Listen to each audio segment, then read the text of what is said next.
നമസ്കാരം. മഹാത്മാ ന്യൂസിലേക്ക് സ്വാഗതം. പി രാജുവിന്റെ മരണം. CPIയിൽ പുതിയ കലാപം. കുടുംബം നശിപ്പിച്ചത് പാർട്ടി നേതാക്കളെന്ന് പരാതി.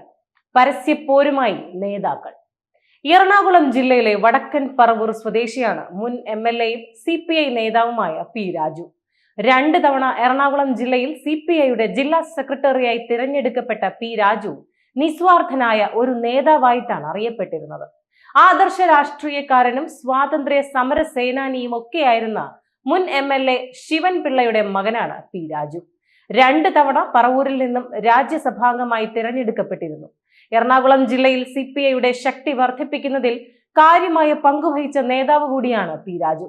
2-3 വർഷമായി വിവിധ രോഗങ്ങളുടെ പേരിൽ ചികിത്സയിലായിരുന്നു അദ്ദേഹം. ഏറ്റവും ഒടുവിൽ ക്യാൻസർ രോഗം കൂടി ബാധിച്ചതോടുകൂടിയാണ് അദ്ദേഹം മരണത്തിന് കീഴടങ്ങിയത്. CPIയുടെ ജില്ലാ കമ്മിറ്റികളിൽ കഴിഞ്ഞ വർഷം തെരഞ്ഞെടുപ്പ് നടന്നപ്പോൾ എറണാകുളം ജില്ലയിൽ CPIക്ക് അകത്തുള്ള 2 വിഭാഗങ്ങൾ തമ്മിൽ വലിയ സംഘർഷവും വൈരാഗ്യവും ഉണ്ടായിരുന്നു.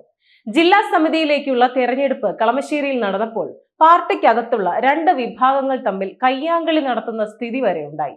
പലതവണ ഭാരവാഹികളുടെ വോട്ടെടുപ്പ് മാറ്റിവെക്കുകയും ചെയ്തിരുന്നു. ഈ അവസരത്തിലാണ് പി രാജു വിഭാഗം ശക്തമായ എതിർപ്പുകളെ നേരിട്ടത്. മാത്രമല്ല, അദ്ദേഹത്തെ വ്യക്തിപരമായി അധിക്ഷേപിക്കുന്ന രീതിയിലേക്ക് മുതിർന്ന പാർട്ടി സഖാക്കൾ കടക്കുകയും ചെയ്തതോടെ പി രാജു വലിയ തോതിൽ മാനസിക സംഘർഷത്തിലായിരുന്നു. ഇതോടുകൂടിയാണ് രോഗം മൂർച്ഛിക്കുകയും ആശുപത്രി ജീവിതത്തിലേക്ക് മാറുകയും ചെയ്തത്. CPIയുടെ താഴെത്തട്ട് മുതൽ പ്രവർത്തിച്ചു വളർന്ന നേതാവായിരുന്നു രാജു. ജില്ലാ സെക്രട്ടറി പദവിയിൽ തുടർന്നിരുന്ന അദ്ദേഹം പാർട്ടി മുഖപത്രത്തിന്റെ കൊച്ചി യൂണിറ്റിൽ മാനേജറായും പ്രവർത്തിച്ചിരുന്നു. വിവിധ ട്രേഡ് യൂണിയനുകളുടെ നേതാവായും പ്രവർത്തിച്ചു. CPIയുടെ പാർട്ടി തെരഞ്ഞെടുപ്പ് അവസരത്തിലാണ് പാർട്ടിക്കകത്ത് പരസ്യമായ വിഭാഗീയ പ്രവർത്തനവും ചേരിതിരിവും ഉടലെടുത്തത്. അന്ന് പാർട്ടിയുടെ സംസ്ഥാന സെക്രട്ടറിയായിരുന്ന കാനം രാജേന്ദ്രന്റെ പക്ഷവും മറുവശത്ത് മറ്റൊരു പക്ഷവും ശക്തമായ നിലയിൽ പോരാടുന്ന സ്ഥിതിയുണ്ടായി. പലയിടത്തും കാനം വിഭാഗം ശക്തമായി നിലനിൽക്കുകയും ചെയ്തു. എറണാകുളം ജില്ലയിൽ കാനം വിഭാഗത്തിന്റെ നേതാവായി നിന്നിരുന്നു എങ്കിലും പ്രവർത്തന രംഗത്ത് കാര്യമായി ഇല്ലാതെ വന്നതോടുകൂടി ജില്ലാ നേതൃത്വം മറ്റൊരു വിഭാഗം കൈയടക്കുകയാണ് ഉണ്ടായത്. 2 തവണ നിയമസഭാ അംഗവും പാർട്ടിയുടെ സംസ്ഥാന കമ്മിറ്റി അംഗവും ഒക്കെയായിരുന്ന പി രാജുവിനെതിരെ അഴിമതി ആരോപണങ്ങൾ ഉയർത്തി അദ്ദേഹത്തെ തേജോവധം ചെയ്യുവാൻ ശ്രമിച്ചത് CPIയുടെ തന്നെ എറണാകുളത്തെ മുതിർന്ന ചില നേതാക്കളായിരുന്നു. വടക്കൻ പറവൂർ കേന്ദ്രീകരിച്ച് രാജുവിന്റെ നേതൃത്വത്തിൽ കാർഷിക ഉൽപ്പന്ന വിപണന സംഘം രൂപീകരിക്കുകയും സംഘത്തിലേക്ക് ഷെയർ അടിസ്ഥാനത്തിൽ വലിയ തുക പിരിച്ചെടുക്കുകയും ചെയ്തിരുന്നു. സംഘത്തിൽ സാമ്പത്തിക ക്രമക്കേടുകൾ നടന്നിരിക്കുന്നു എന്ന് പറഞ്ഞുകൊണ്ട് പോലീസ് കേസ് വരെ ഉണ്ടാക്കിയെടുത്തത് CPIയുടെ ചില നേതാക്കളുടെ രഹസ്യ നീക്കങ്ങൾ വഴിയായിരുന്നു എന്ന പരാതി രാജുവിനുണ്ടായിരുന്നു. ഇതിനുശേഷമാണ് പാർട്ടിയുടെ ഫണ്ട് പിരിച്ചത് കാണുവാനില്ല എന്ന തരത്തിലുള്ള വാർത്തകൾ പാർട്ടിയിലെ ചില നേതാക്കൾ വഴി പുറത്തു വന്നത്.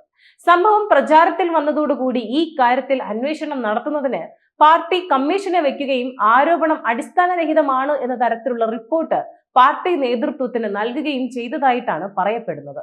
അന്വേഷണ റിപ്പോർട്ട് വഴി കുറ്റവിമുക്തനാക്കപ്പെട്ടെങ്കിലും പാർട്ടിയിൽ എല്ലാ പദവികളിൽ നിന്നും തരം താഴ്ത്തിയിരുന്ന രാജുവിനെ പാർട്ടിയിൽ മറ്റു പദവികൾ നൽകാതെ ഒതുക്കിയത് ചില നേതാക്കളുടെ കളികളുടെ ഭാഗമായിരുന്നു എന്ന് രാജുവിന് പരാതി ഉണ്ടായിരുന്നു.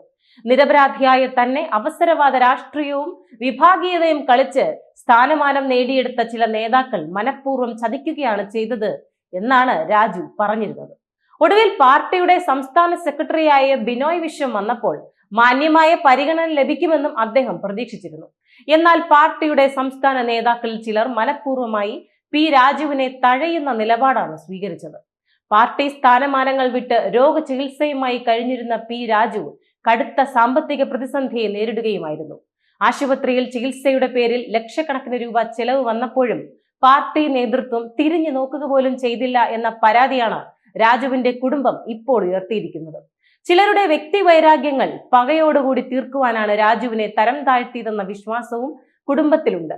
ഏതായാലും ജീവിതകാലം മുഴുവൻ CPI എന്ന പാർട്ടിക്ക് വേണ്ടി മാറ്റിവെച്ച പി രാജു എന്ന സഖാവിന്റെ കുടുംബം ഒന്നടങ്കം സംസ്ഥാന നേതൃത്വത്തിനെതിരെ തിരിഞ്ഞിരിക്കുകയാണ്. ഒരു കാരണവശാലും രാജുവിന്റെ മൃതദേഹം പൊതുദർശനത്തിനായി പാർട്ടി ഓഫീസിൽ വെക്കാൻ പാടില്ല എന്നും അദ്ദേഹത്തിന്റെ നാട്ടിലെ പാർട്ടി ഓഫീസിൽ പോലും മൃതദേഹം വെക്കേണ്ടതില്ല എന്നും കുടുംബം തീരുമാനിച്ചു. മാത്രവുമല്ല, പി രാജു എന്ന സഖാവിന്റെ മൃതശരീരത്തിൽ ആദരവർപ്പിക്കാൻ പാർട്ടിയുടെ സംസ്ഥാന നേതാക്കൾ ആരും വരേണ്ടതില്ല എന്നും കുടുംബാംഗങ്ങൾ പാർട്ടി നേതൃത്വത്തെ അറിയിക്കുകയാണ് ചെയ്തത്. ഇതിനിടയിലാണ് CPIയുടെ ഏറ്റവും സീനിയറായ നേതാവ് KE ഇസ്മായിൽ പരസ്യമായി തന്നെ P രാജു എന്ന സഖാവിനോട് പാർട്ടി സംസ്ഥാന നേതൃത്വവും മറ്റു ചില നേതാക്കളും ക്രൂരമായ പ്രതികാരമാണ് ചെയ്തതെന്ന പ്രസ്താവനയുമായി രംഗത്ത് വന്നത്. ഇതോടുകൂടി മരണപ്പെട്ട സഖാവ് രാജുവിന്റെ പേരിൽ CPIയുടെ സംസ്ഥാന നേതൃത്വത്തിൽ വലിയ കലഹം ഉണ്ടായിരിക്കുകയാണ്. നേതാക്കൾ രാജുവിന്റെ വിഷയത്തിൽ രണ്ട് തട്ടിൽ നിന്നുകൊണ്ട് തർക്കങ്ങൾ തുടരുന്നതായിട്ടാണ് പുറത്തുവരുന്ന വാർത്തകൾ.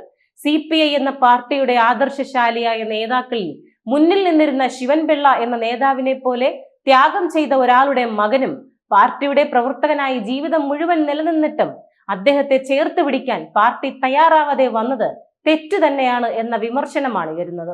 2-3 വർഷം കടുത്ത രോഗബാധയുമായി വിവിധ ആശുപത്രികൾ ചികിത്സയിൽ കഴിഞ്ഞിട്ടും പാർട്ടിയും ഒരു നേതാവും അദ്ദേഹത്തെ തിരിഞ്ഞു നോക്കിയില്ല എന്ന പരാതിയാണ് കുടുംബം ഉയർത്തുന്നത്. CPI എന്ന പാർട്ടിയുടെ പുതിയ സംസ്ഥാന കമ്മിറ്റി ഓഫീസ് 15 കോടിയോളം രൂപ മുടക്കി പണിതീർത്തപ്പോഴും ജീവിതം മുഴുവൻ പാർട്ടിക്കായി ചെലവഴിച്ച ഒരു സഖാവ് മരണത്തോട് മല്ലടിച്ചപ്പോൾ തിരിഞ്ഞു നോക്കാതിരുന്നത് കടുത്ത അപരാധമായി പോയി എന്ന വിലയിരുത്തലും പാർട്ടി പ്രവർത്തകരിലുണ്ട്.